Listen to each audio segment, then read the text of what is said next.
Ali and welcome to Kapowski Reads, and this is my reading Scottish roundup for January. So like previous months, I read 4 books by Scottish authors. It didn't aim for 4, but here we are. Of my 4, I had a bit more of a mix than in previous months. I think. Who can remember what happened in previous months? So this month I had a reread. I read 2 adult fiction and 1 middle grade. So I actually reread Luckenbooth by Jenni Fagan, and I know I only read this in November.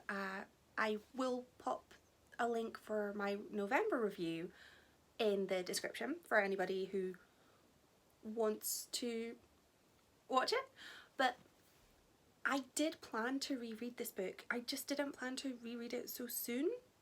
It actually ended up being the January book club pick for the Scottish Book Club. So I decided that I would do my reread a lot earlier than intended. So in my original review of this book, I did say that I felt like I had missed a key point or some key elements, and I was right. The first time that I read this book, I missed a huge plot point, which had a huge impact on my original enjoyment of the book. So second time round, I got it. I got the book. In addition to noticing the huge plot point, I actually noticed a lot more things that I hadn't first time round.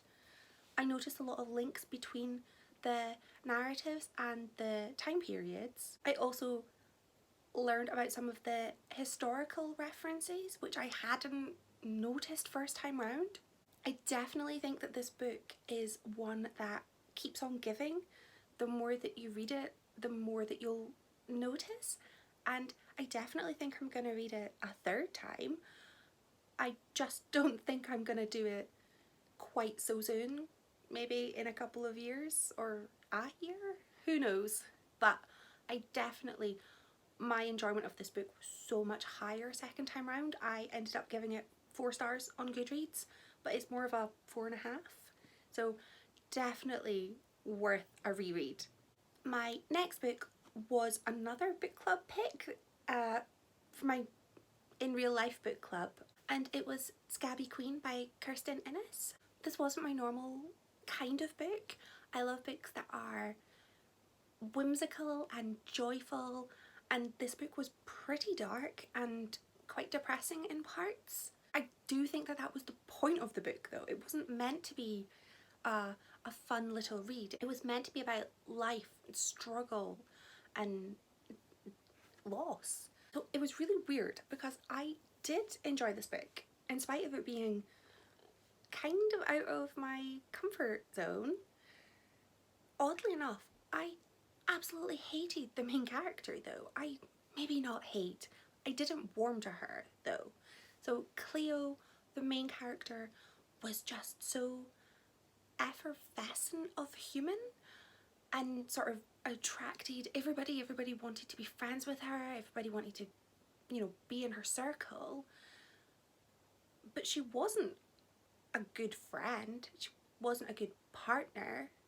Some of her bad qualities were also her good qualities though. So she was so focused and driven, but to the detriment sometimes of others, and often some people were just cannon fodder while Cleo was trying to achieve something that was good, but then people were sort of left with their lives in tatters afterwards. So that element of a sort of selfish character is not something I would usually enjoy, but there was something about this book that just kind of gripped me, and the format of this book was really interesting. So it sort of jumped between narratives but also between time periods, and there were also newspaper articles as well, and I really liked that in this book everybody had something to say about Cleo, but the opinions and the Cleo that they knew were different. So it was sort of like, did they know the same person, and do you ever really know a person truly? But while I didn't like Cleo, I could totally see myself wanting to be her friend had I met her. There was something so charismatic about her. A huge plot point or driving force for Cleo in this book was the poll tax riots and the closing of the mines, which hugely impacted the Scottish working class. And while those events did happen when Cleo was younger, they were something that just kept her fighting. She kept fighting for the working class person. I did, however, love that Cleo was not afraid to stand up for not even just herself, for her community, and she wasn't going to be silenced, and I think that that was just really well handled. The way that she went about it was perhaps not quite so good, but I get it. I get why. I could see that character doing what they did, and ultimately I did really enjoy this book. I gave it 4 stars. It did leave me feeling really quite low though after reading it. Because it was such a raw book, I was left pretty sad by the end of this book, and I needed to read something a lot happier because I could have seen myself going into a reading slump if I didn't read something light and whimsical afterwards, which I will talk about after the next book. The next book I read was The Second Worst Restaurant in France by Alexander McCall Smith, and I got this as an ebook from my library. This was my first Alexander McCall Smith book, and it won't be my last. I just don't think that I made a wise choice with my introductory book. So this book is the second in a duology, but it is a standalone book, so it was okay that I hadn't read the first one. I think I probably, even though they are standalone books, I think I would have enjoyed it a bit more had I read the first book. This book appealed to me because it was food in France, and that sounded like something I wanted to read about. I also have heard that Alexander McCall Smith writes a lot of quite whimsical books, and I am all about that whimsy. I didn't warm to the main character Paul at all. Instantly, I didn't like him. I thought he made some really just stupid decisions. He was an idiot of a man, which I think if I'd read the first book, I would have known. Maybe. And then I would have sort of laughed, but this was my first introduction to Paul. I just thought, this man is a fool. The events that led to him going to France, oh, what an idiot. No, who does that? He did eventually grow on me. When he was in the restaurant, I did start to warm towards him. He was smart. Well, he wasn't. I just found it really weird because he was really intelligent, but he had no common sense. None. I absolutely loved Cousin Chloe.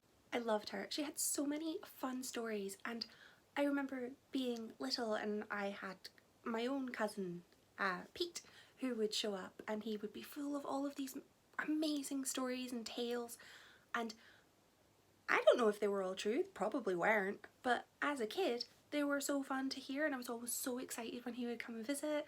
You know, I'd get home one day, I'd see the motorbike and go, Pete's here, and I'd be so happy.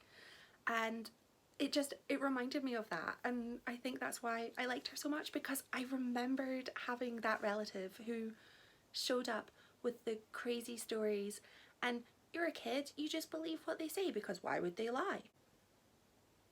I also had an uncle who would tell me fanciful stories, and I would just believe him because I had no reason to doubt him. And I think that that was something that I could totally see a child or young adult believing all of these wild tales. But Paul was a grown man, and he was believing all of these stories that I hope they're true, but you know, might not be. But I think that's what made her so interesting, is even if the stories were completely made up, they were fun. So I would have been happy to read an entire book filled with Cousin Chloe and her tales of husbands past and spy endeavours. I would have loved that.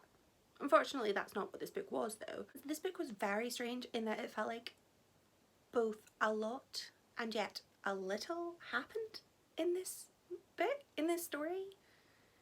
The majority of the book was all about the restaurant, which was terrible. And I don't know if I will ever be able to eat mussels again after reading this book. I definitely think I will read another Alexander McCall Smith book because I've heard so many good things about his writing. I just think I made a poor choice of first book. I gave that book 3 stars. And my last book was my middle grade pick, which was Secrets of the Last Mermaids by Lindsay Littleson.